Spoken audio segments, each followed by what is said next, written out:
We have brought together a panel of individuals that are going to go more in depth into the fentanyl and carfentanil tragedies that are occurring in our community. They're going to talk about the frontline effects, the backline effects, and as well as programming and opportunities for treatment and help for those that need it. The men and women of the Sarasota Police Department take their public safety obligation very seriously. This is a situation that is a serious threat to the security of the city of Sarasota. Many in the media often ask, when we have a homicide, is there a threat to our community? This does pose a significant threat to our community. When we have a pending storm coming from the Caribbean, we cover that for weeks on end. Here, the storm is here and the storm is now, and the men and women of this room are brought together to fight that storm and ensure the safety of our community. With that, I'd like to introduce our speakers today. Lieutenant Randy Boyd with the Sarasota Police Department. He's the commander of our Criminal Investigation Division, and he specializes in our Narcotics Investigation Section. Chief Carson Sanders with the Sarasota County Fire Department, Emergency Medical Services. He is the division chief of that unit. P.J. Brooks is the vice president of our Outpatient and Youth Services at First Step of Sarasota.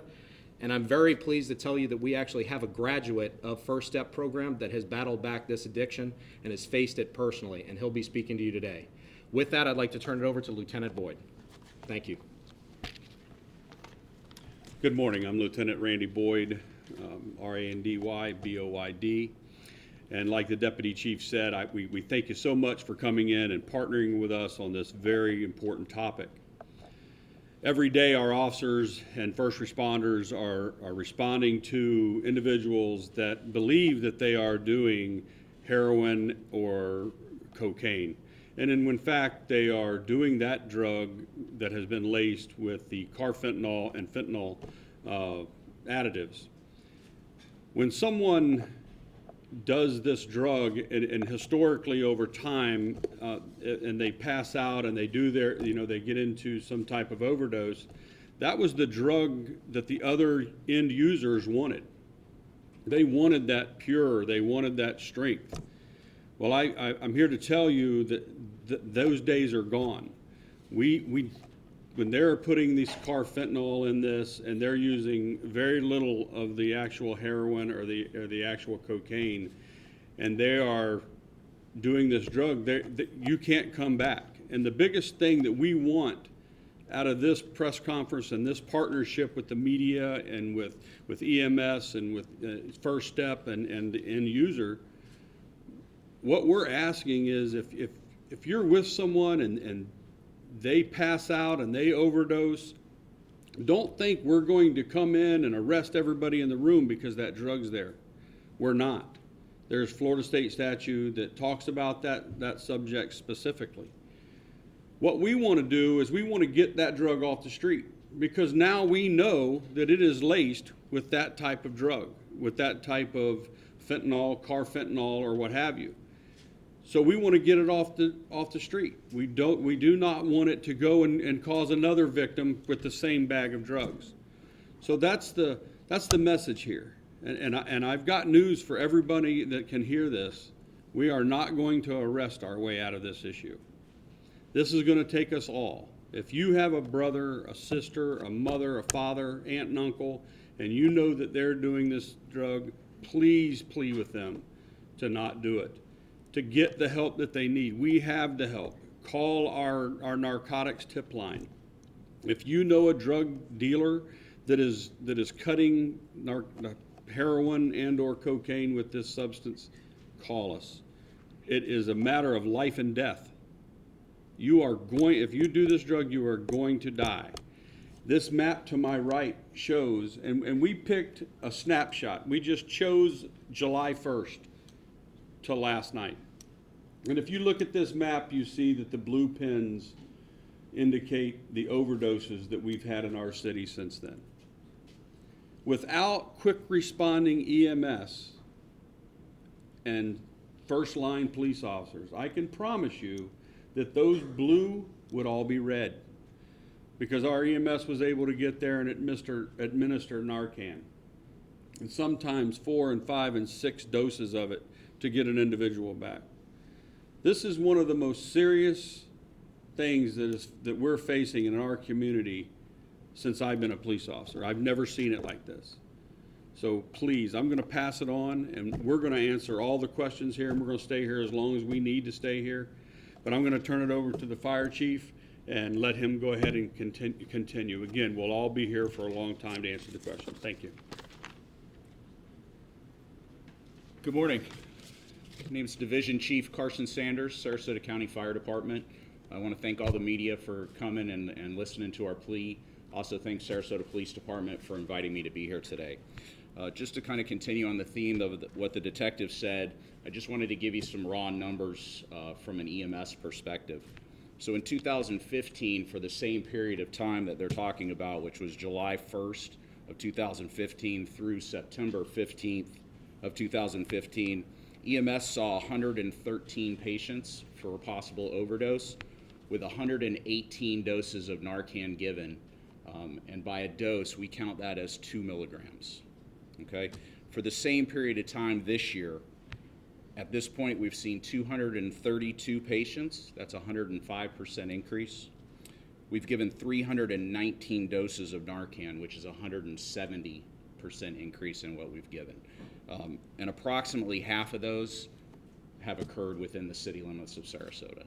So we have a lot of respect for the deputies and officers that respond, try to help in any way that they can with EMS. The city's fortunate in the fact that we have many fire stations very close and we're able to get there very quickly. Otherwise, there would be a lot more fatalities, again, as the detective pointed out. So I appreciate your time, and we'll answer any questions at the end.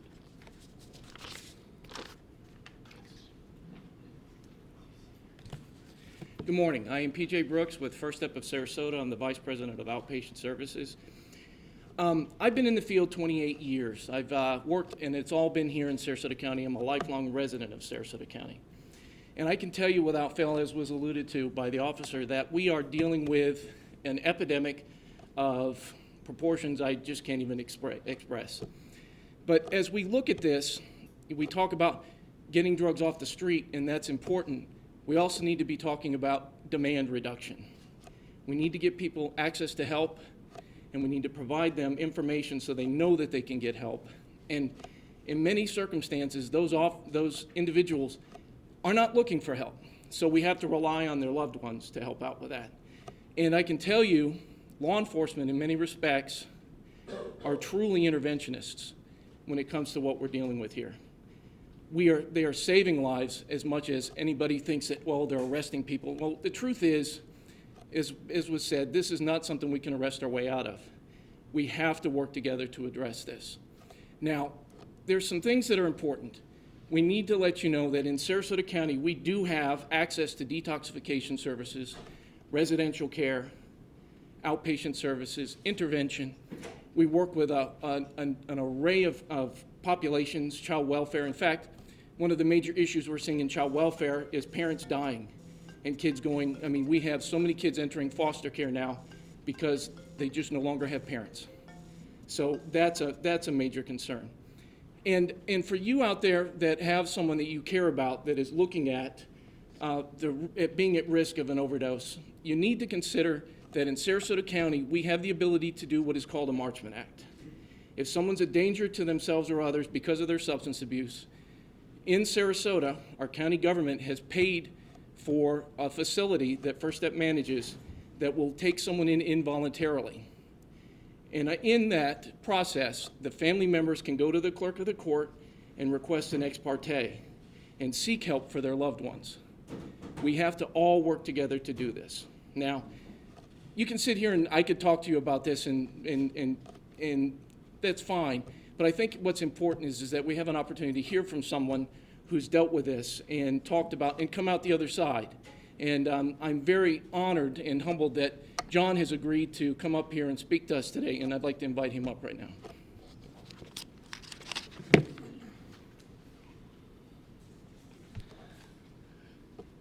Hi, my name's John Wayne Thompson. It's difficult to be here today. I was, most of my life, I was raised with the police department, and they were the enemy, honestly, and I'm honored to be here, and I'm honored to be with them. and I'm grateful for what they're doing. Let me say I was born and raised in Bradenton. It was the middle class to lower class, right in the middle of Onico. My mom and dad always worked, so we had a lot of alone time. My parents have been married for 40 years.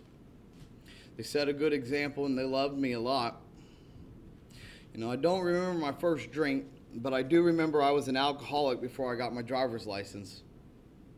I had to drink warm beer before school to stop the shakes just so I could go to school.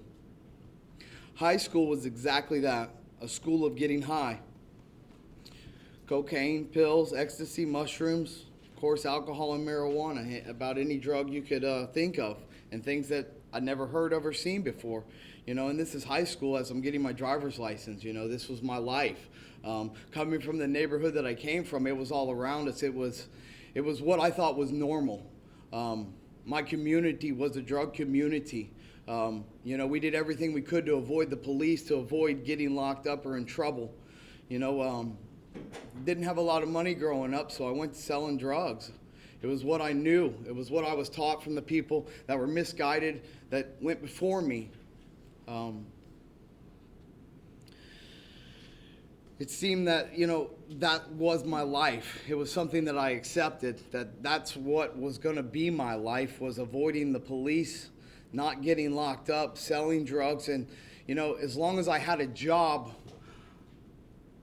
I was okay. You know, that's what I was taught, that I could do anything I wanted as long as I paid my bills and was a part of society. And that was what I knew. In 2007, I overdosed 3 times in 1 week. That was the first time I really realized that maybe I had a problem, maybe that there was something going on a little different that I didn't really understand. I searched for anything at that point. I was scared for my life. I did it 3 times in 1 week. You know, I remember calling my mom one morning. I'd been up all night.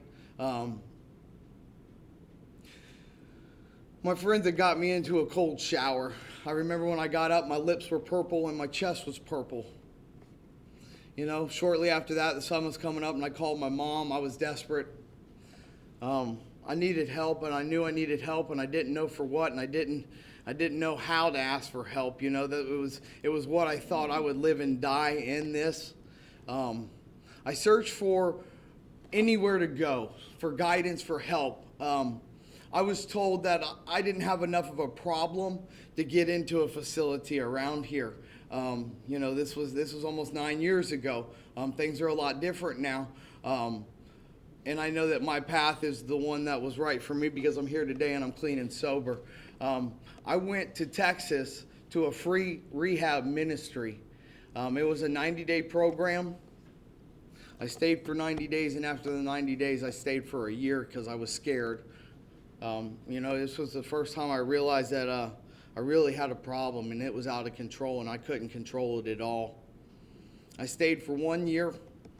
The day I got out, I got with a female that was in the program, and by the end of the day, I had done just about every drug that I had ever done before morning. I wanted to go back to the rehab. I was scared. You know, it was a life riddled with fear, honestly, you know, and I realized how much the fear drove me. Still looking for something, you know, something to fill the emptiness.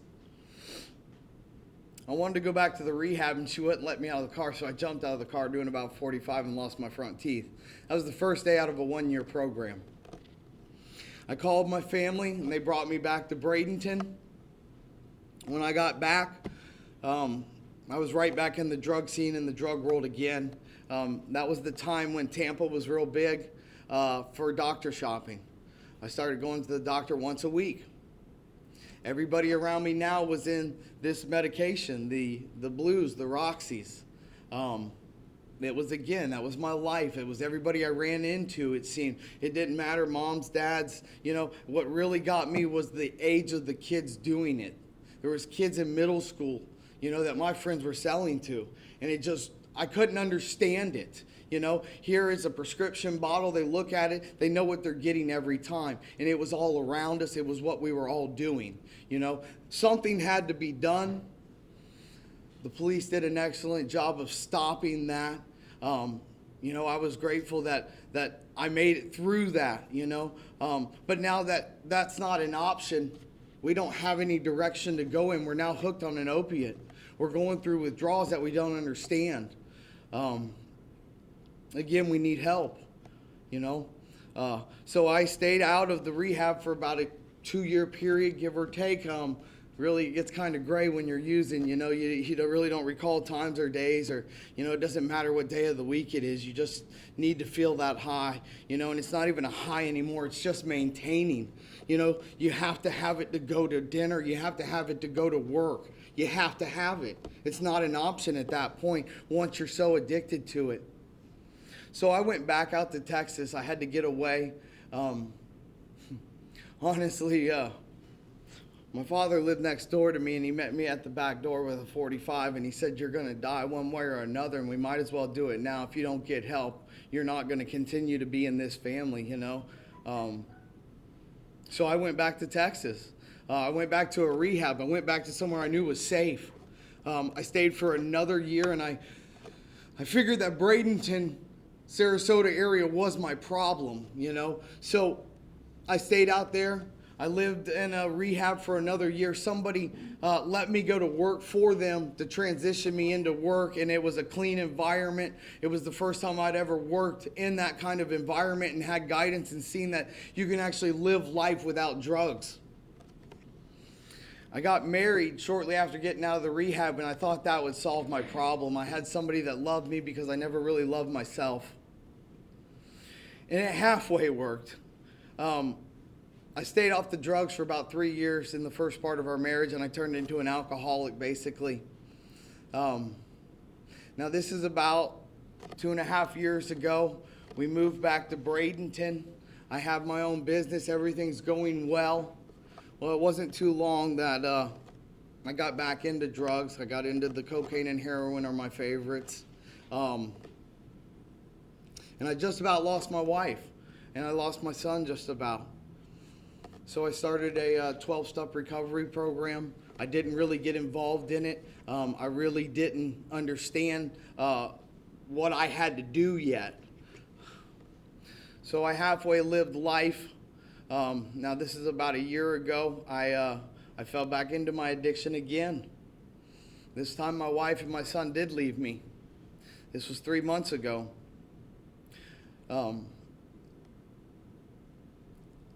I've lost everything so many times, and I just gave it away, because I was looking to fill something in me, and I didn't know how to fill it. I didn't know what was missing. So my wife and my son left me. I stopped working altogether.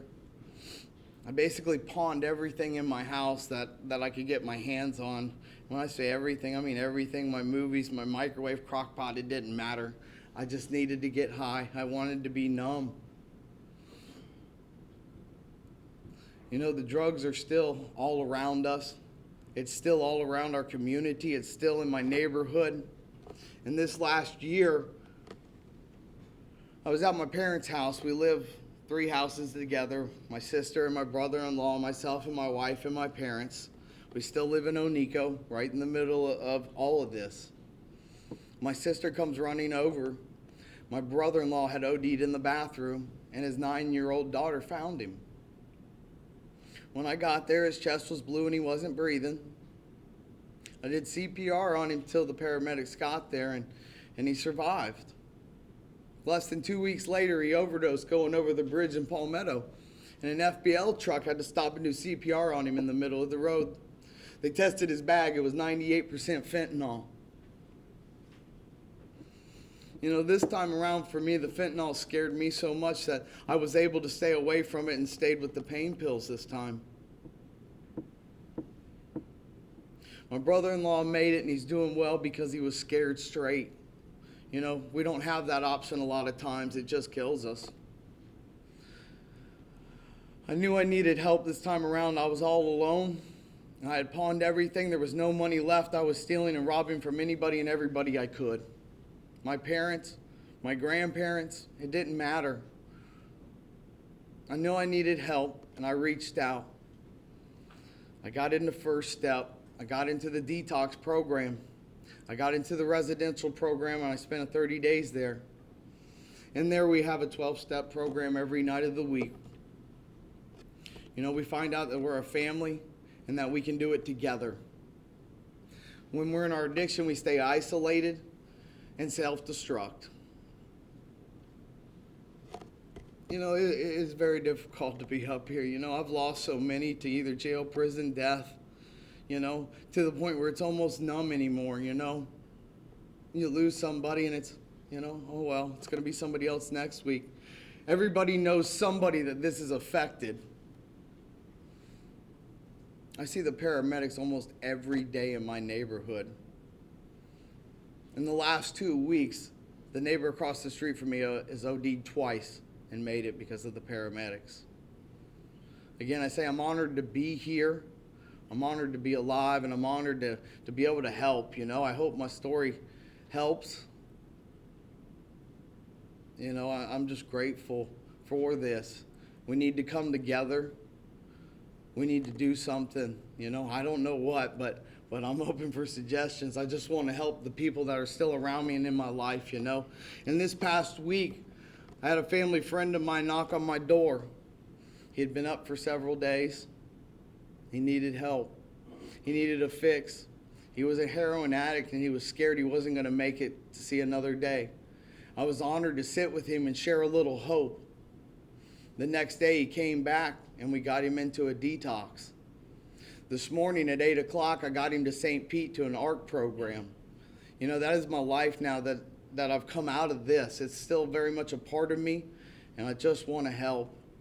I want to do anything I can, and I'm grateful for everybody here. Thank you for letting me share.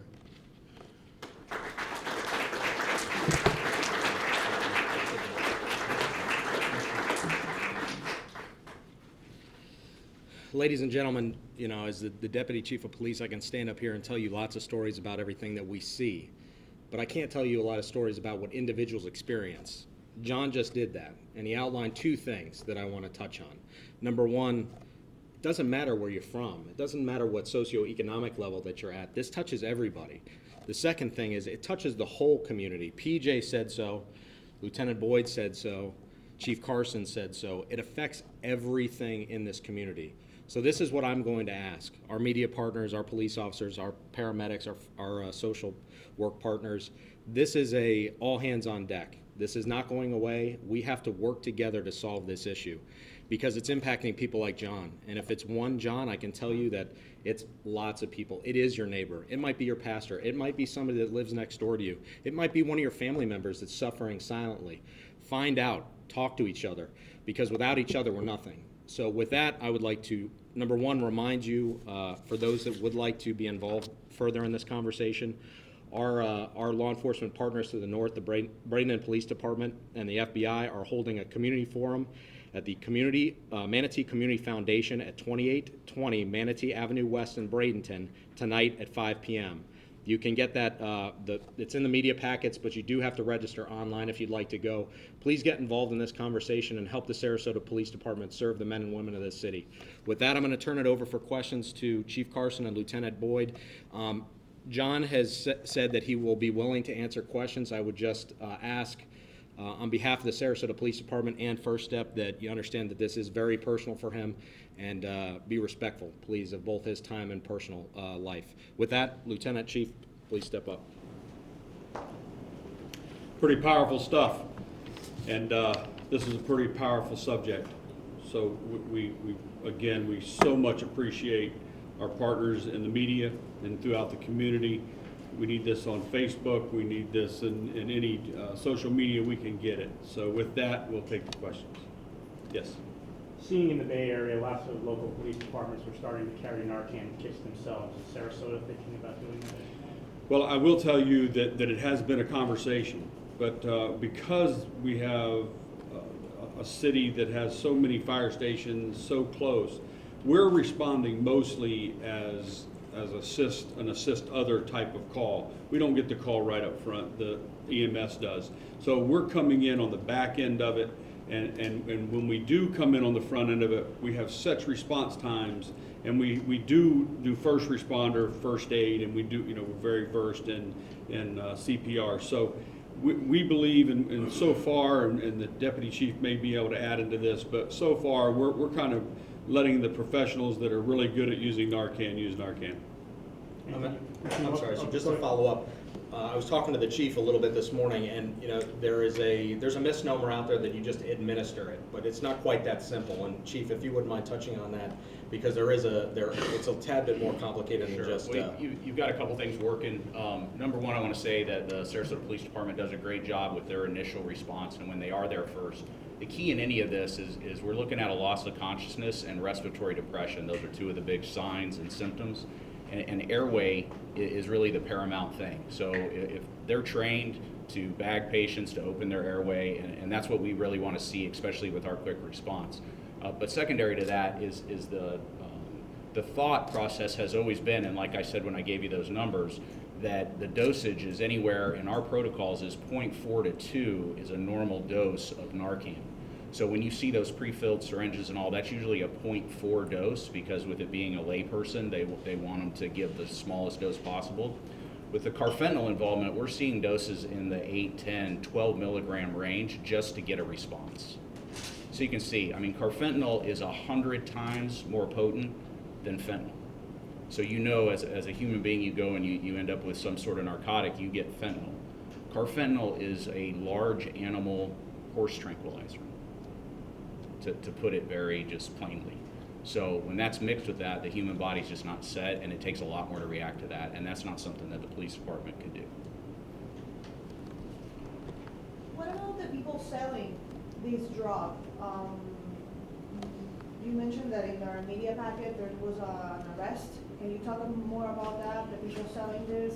Well, we have an ongoing investigation into this. We have a narcotics detective that is assigned solely to work on this very subject. So there is a lot of investigative techniques going into this that I obviously don't want to just stand up here and talk about, but I can assure you that the Sarasota Police Department is all in on this subject, and the detectives are certainly working it daily. If you could explain to us, how much more difficult is it to revive someone on Carfentanil than say another drug? Well, the problem comes in that we don't test any of that right away. So, our goal is simply the same thing that it is for every EMS call we run, which is airway, breathing, and circulation. So the key is that when you used to give Narcan on a regular basis for an overdose, the thought is that you just basically want to bring that patient. What you have to remember is that when you inject Narcan into a patient, it basically puts them, and he spoke about it really well, it puts them into a withdrawal. So if you bring them all the way back to where it completely blunts any effect that the drug that they were after, those patients are often violent or combative. So the goal is to just try to bring them back just enough that they're breathing like they're supposed to be, and that we can comfortably get them to the emergency room where then they can follow up with further treatment with the hospitals and doctors and that sort of thing. So when we push Narcan, say 2 milligrams, and don't get a response, obviously that's something that becomes much more labor intensive and critical for us, is to try to get them breathing appropriately. And so there's, many more of these patients end up getting intubated in the field, because we can't get them to a level where we feel like they're able to protect their own airway and breathe on their own. Have you noticed any trends in the people who are ODing as far as age or anything like that? I will tell you this, that it's across the board. And this drug, it really doesn't know whether you're old or young, white or black. It just doesn't know it. And it's getting us all. And Joe said it, John said it, that it's everywhere. It's everywhere right now, and people were just doing a little bit of heroin or a little bit of cocaine before, and now they get this in it, and they don't even know it's in it, and that's the issue, and that's really where we really need to talk about again. And I want to reiterate it: if you're with someone and you're using drugs with someone, and they go into some type of cardiac event or some kind of overdose, please don't hide that drug. You protect that drug until we as law enforcement get there. We're not going to arrest you. Hand it to us so that now we can dispose of that in the proper way, and we're not gonna have more victims down the road off the same bag of drugs. Can you explain the Good Samaritan law, especially if you call 911 that you're immune, you're kind of immune? You are, and there's Florida state statutes that cover that, and I'll provide that to Genevieve so that we can all have it, and you can put that out. But absolutely, you're immune, and you're being a good Samaritan, and you're doing what is needed in this day and age. Sounds like a lot of people are ODing multiple times. What's the follow-up of somebody who ODs as far as treatment and the kind of support that they receive after EMS is called, police is called? Well, and PJ could talk about that, but we do as much as we can to try to get them the help that they need. And unfortunately, it takes a person to hit rock bottom until they know that they're ready for that help, and they're not going to take help until they're ready. Yeah, I think what's important to recognize is John. PJ, I can do that, yeah. Sorry about that. I think what's important to recognize is we don't know how many tries it's going to take for someone to finally get it and get engaged in treatment. About 1/3 of individuals who need help will, with 1 or 2 tries, will get engaged and move on to recovery. Another third, it could take an average of 8 to 10 times, 10 treatment attempts before they get it. And then another third are going to die. And the reality is, of those last 2/3, we don't know who's who. So we have to make it available, and we do. We do in this community. And that's why it's not just about us, the treatment providers and law enforcement. It's about getting the community to engage, because we all need to be part of this system of change. We all, the family members, the loved ones, the people that are next door. John's already gave examples of how he's wrestled with it multiple times. And you know what? We're not going to stop fighting for those folks to get the help they need. And they need to have access to care, but we need the community to move them along. Because you know what? In the throes of it, I'm not necessarily going to make the choice to get treatment. And we got to have someone who can help influence those folks to make that decision. Real quick, I'd like to offer John the opportunity to come up and answer any questions. Like I said, if you wouldn't mind, just understand this is very personal for him, so keep the gloves on if at all possible. John. Just one question I had is, how, I know you've been clean for a while, but how easy is it to get these drugs on the street? How easy is it? I don't even know how to answer that. It's everywhere. It's anywhere. It's a couple houses down from me. It's cars driving by. It's people walking down the street. All I gotta do is sit on my front doorstep, honestly. I can yell out and get something. Is that true in every community, do you think? I don't know. I don't live in every community.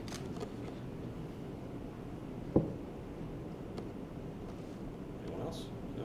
Okay. All right, John. All Thank you right. very much. Thanks, John. Just to wrap up, everybody, and again, I'd like to thank all the narcotic detectives, police officers, paramedics, the nurses and doctors that Chief Carson talked about, that once we stabilize them and get them to the hospital, they wouldn't make it without the docs that are in the hospital. So, and John said it best, this is a community effort. So divided, we're going to fail at this, and united, we have a chance. So please, if you're not involved in this conversation, get involved in this conversation, because the police department can't do it alone. I have 145 officers on the street right now, and I can't be everywhere at once. We need the community's help to tackle this issue, and it's not just Sarasota, it's Southwest Florida. Manatee County leads the entire country in overdoses. Get involved, or else we're all going to fail at this, and it impacts everyone. From the low socioeconomic to multimillionaires, this is going to touch everybody. Please help us help you. Thank you very much. Thank you.